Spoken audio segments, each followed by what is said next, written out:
So welcome to the second part. The idea is to first give you a very high-level introduction into coding and make sure that everybody has either R or Python running or in the browser to work with for today. And then I will give a very short introduction to PCA. And then you can go ahead and implement the stuff on your own. Okay, so I wanted to start really from the beginning. So what is code? And code, ChatGPT says that it is a recipe. So it's kind of orders for the computer to execute one by one. And code is really powerful because it can access data, it can manipulate data, it can save data, it can automate processes, it can run applications. And in Python and R, you also have access to many modules that were programmed by other people. So for example, for PCA, you basically just type in PCA and all the other stuff is running in the background. So it's kind of a very powerful programmable calculator. And in terms of coding languages, I think that has also been confusing for some of you. And I like to think about coding languages like in levels. So there are really low-level languages and high-level languages. And when you think about computers, they basically just work with zeros and ones and ands and ors. And this is machine code. So machine code is really the thing that gets to the hardware of the computer. And R and Python and the things that we work with are on a very high level. And then you need a translator in between, which kind of converts your R recipe into zeros and ones. And this is typically called an interpreter. So if you installed R, you typically first install R, which is the interpreter, and then you install R Studio, which is the IDE. And the same for Python. You need Anaconda, which kind of translates your Python code into zeros and ones. And then you have also an IDA, which is an integrated development environment and which helps you with coding. So it helps you to find mistakes and debug and go through code step by step. It also provides a console so that you can kind of see the outputs of your code. It makes figures, so it just makes coding easier for you. And for today, or for in general, there are like many interpreters and many IDEs, and I just want to give recommendations. So for R, the typical thing is R is interpreter with RStudio. And if you don't have anything installed today, you can use a web version which runs on the cloud, which is less convenient in terms of the handling, but you can run it right away, which is good for the workshop. And the same for Python. For Python, I would recommend Anaconda with Visual Studio Code. And there are also online versions, so Google Colab or Jupyter.org that you can just call in your browser. So my plan was to get you started right away. We can do a very short mini exercise, which you could do with a conventional calculator. But the idea is to just calculate how many donuts there are for each of you with either Python or R. And I will show you how it works on the web version, but the people with RStudio Code just open it, start a script, and begin typing.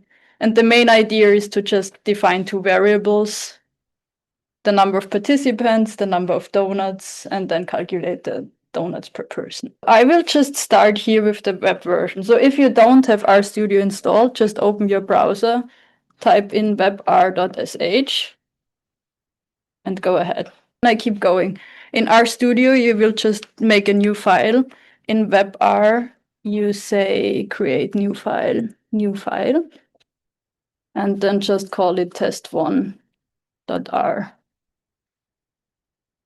And it's important that you add the .r, because otherwise it doesn't know that it's an R script.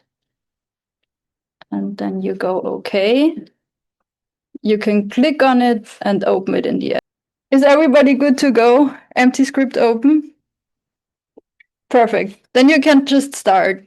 Count the number of donuts, count the number of people, and calculate the number of donuts per people. And for the people online, I think we have, how many do we have? Let's say 10 donuts and 1, 2, 3, 4, 5, 6, 7, 8, 9. 10 people.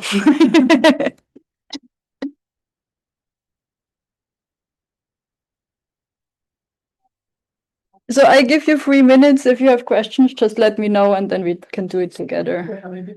Looks like most of you already. So I just have an example here. I made myself an easy life. So it's, let's see, 10 donuts and 10 people. And then I divide the numbers by each other and repeat it so that it gets printed. And then I just hit the run button here on top. And I see here on the bottom in the console that there is 1 donut per person. And then I wanted to show you something else. So what do you think happens if I change the order of commands? If I first want to calculate the ratio and then define it? It doesn't have variables to use. Does not have variable to use. Exactly. So if I run this, I get an error message. It says object donuts not found. And this is kind of code always thinks from top to bottom. So it knows whatever is in the line and whatever has been in the lines before. To finish up the very basic coding introduction, I have 5 tips starting from for beginners to for experts. So when you get into coding and you run code, try to only run like small pieces of code line by line, because you usually get errors and it's easier to find the problem if you just look at 1 line or 2 lines and not like at everything together. The next thing is that error messages are useful. So read the error messages, and if you don't know what they mean, ask Google, ask ChatGPT. Usually there is some information hidden in the error messages. Use meaningful variable names. If you have 100 lines of codes and everything is A and B and C, it's hard to understand what's going on, especially if someone else is trying to work with your code. And try to define all the variables and parameters at the top of your code and do all the calculations afterwards.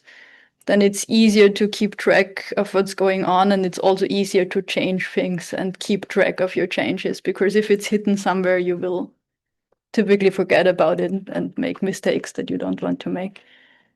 And this is really just for experts, but if you start to copy and paste the same code again and again, there are loops and functions which help you avoid it and also help you avoid mistakes. You can always come to my office hours. There are nice tutorials. So just keep in mind that there are ways to not copy and paste code. Nice. Any questions about coding in general, coding languages, IDEs? Nope. Then I just keep talking. Principal component analysis. I really don't go into the details, but on a very high level, what principal component analysis does is to reduce the number of dimensions. So here in these pictures, you see the blue dots in 3 dimensions, and you want to find the pane, a 2D surface that where you kind of project all your data points into. And PCA works in a way that as little information as possible is lost. So the first principal component goes in the direction of the greatest variability of the data, and the second principal component goes in the direction of the second highest variability.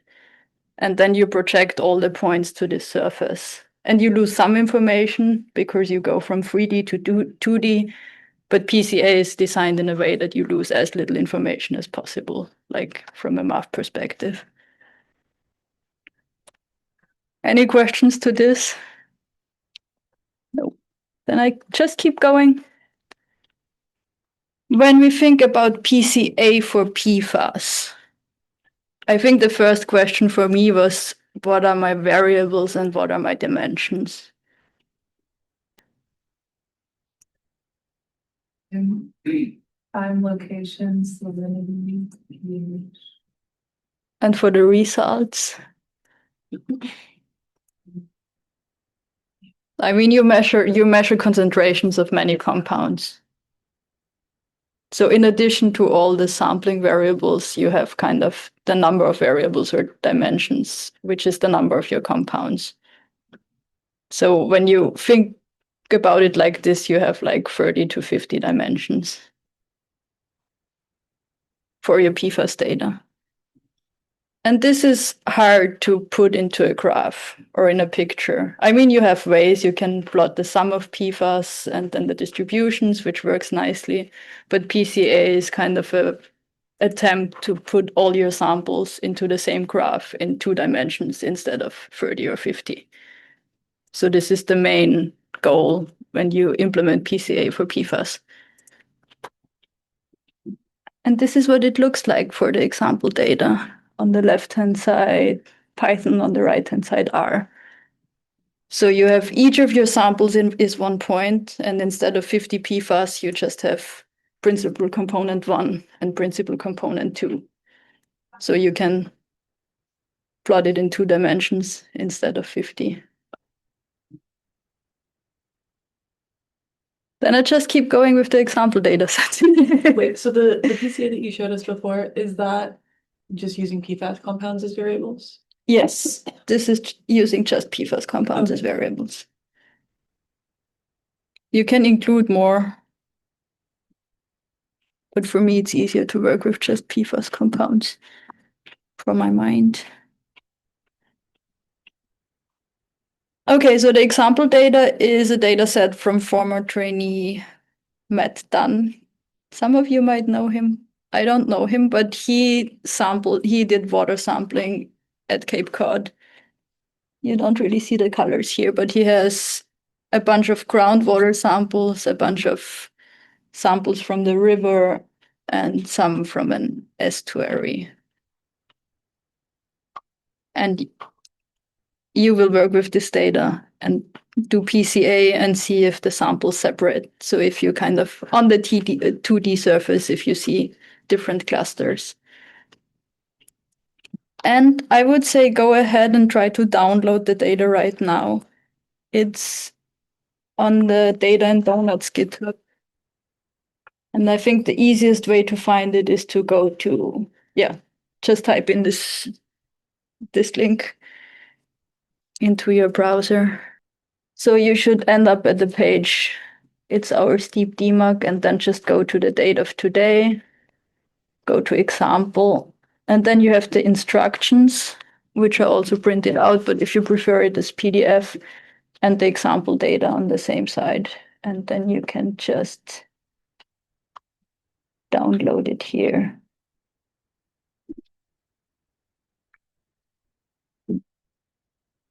Okay, so for your coding example or for PCA in general, the most part of your time and efforts will go into the data processing because Python and R both need the data in a way which usually is not, like it needs the data in a certain format. So the first thing that you will have to do is to go through all of the compounds and delete columns where there are, it's also a rule of thumb, but less than 70% of the values available, which is typically non-detects or smaller than MDL, because PCA kind of needs enough data values in order to be useful. And then once you deleted all the columns, which are useless because there's not enough data available, you will replace all the smaller than MDL values. You can either just replace them by 0 or replace them by the real MDL value divided by 2 or the real MDL value divided by the square root of 2. For today, I would just use 0 because it's the easiest and most straightforward. And then before you do PCA, you also want to normalize the data so that all the compounds are on the same scale, because PCA is more about finding patterns, and then variables with like higher values don't have higher influences. And in R, the normalization is kind of already part of the module, and in Python, you have to do it separately. Justin seems to be fine, so So for you, it will be done by within R. You don't have to do it.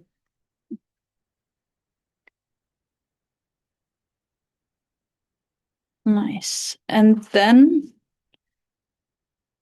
before we go into more explanations, to run PCA, you need to install certain modules. And I think it's also a good idea to do it together. So there are 4 packages for Python that you have to install and 3 packages for R, which kind of load all the calculations which are behind PCA. So I would say everybody who has RStudio, make a new file and try to load these 3 packages. And everybody who uses the web version, I will show you how to do it, but it's basically the same. We will install these 3 packages. So first I create a new file. I call it, because we will use it for the exercise, so I call it PCA PFAS.r, so that it knows that it's an R script.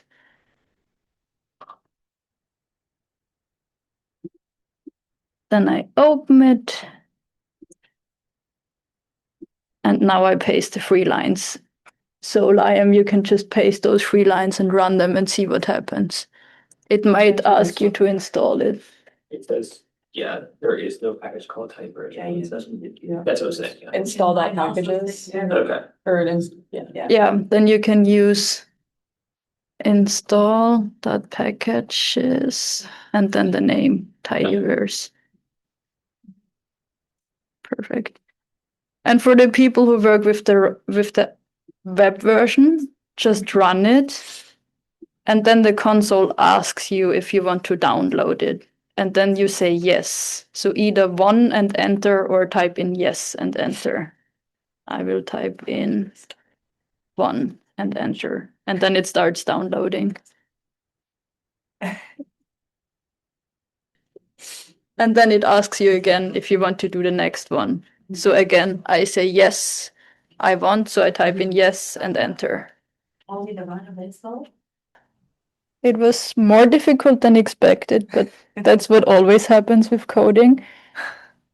So I just have like 2 remaining slides about PCA, and then you can really go and work on the stuff. So one of the results that you get after running PCA is the principal component 1 expressed in coordinates of your old PFAS. So here, for example, you see the principal component 1 is 0.2 PFPS, 0.2 PFHPA, and so on and so forth. And the same for the principal component 2. So you can always convert your principal components back to PFAS coordinates, and in the other way around, you can express your PFAS coordinates as principal component 1 and principal component 2. And these numbers can also be helpful as a hint on which of your components or compounds, which of your PFAS. Slides, please. I don't know. You don't see the slide, sorry. Yes, the numbers, like how many of which PFAS is used to express each of your principal components, gives you a hint on which of the PFAS compounds makes a difference when you describe your samples. So in this case, for example, in principal component 2, you see big differences in PFNA and PFPRS. So you know, if you want to kind of differentiate your samples, you will look at those compounds, and then those will give you information on which sample type it might be. This is basically the same, just in the other way around. So for each PFAS, you can say it's a certain amount of principal component 1 and a certain amount of principal component 2.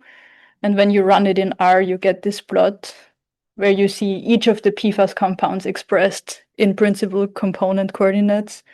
And here again, you see that PFNA and PFPRS kind of look different, while all the other PFAS point in the same direction and correlate really well with each other. And that was all about principal component analysis. Happy to answer questions, and if not, you're ready to go into the hands-on example. it's PCA is a lot in general, and starting to code is also a lot. So I would say for people who are new to R, I think the expectation is just to get used to R and explore the data and read in the data. And if you manage half of the first part of the exercise, you're good. And for people who already know what they're doing, maybe you have more time to interpret the results and play around with PCA. We will end either way at 4 p.m. because the library closes. But if you have follow-up questions, you can go to office hours, whatever. And you will run into problems, so please ask Google, ask ChatGPT, ask each other. And I'm also here, so I will walk around and kind of try to help out whoever is stuck. And also try to be available on Zoom, so please just keep speaking up. Johanna, can I see your slide 29? Just wanted to look at it again. 29, sure. Sure. Okay, and for the example,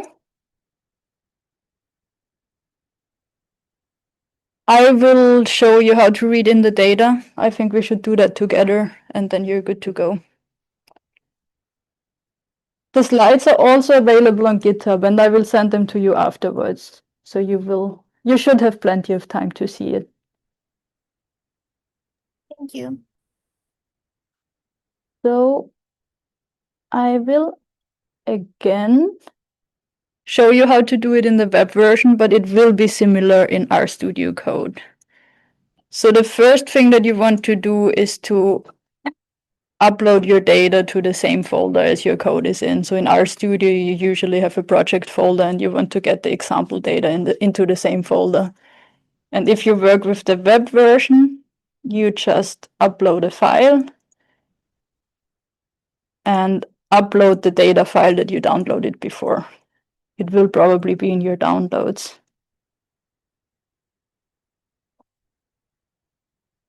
Shoop. And then in the web version, you should see it here. And sometimes it happens that it's nested in another folder, so it could be within the home or within the dev. That's no problem, but you should be aware of it so that you get the paths right. So the first thing that we want to do is to define the file path. And it's always in quotation marks. And in my case, it starts with a / and then just the name. Grab samples, Matt done, Cape Cod.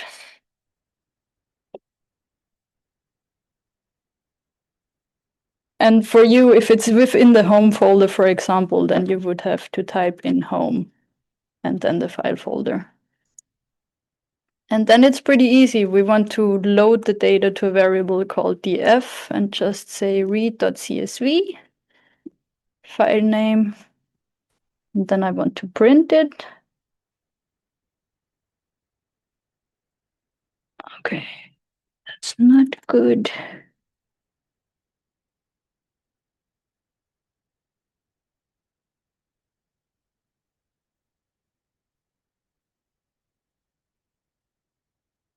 Here we go. And then you see in your console all your data values.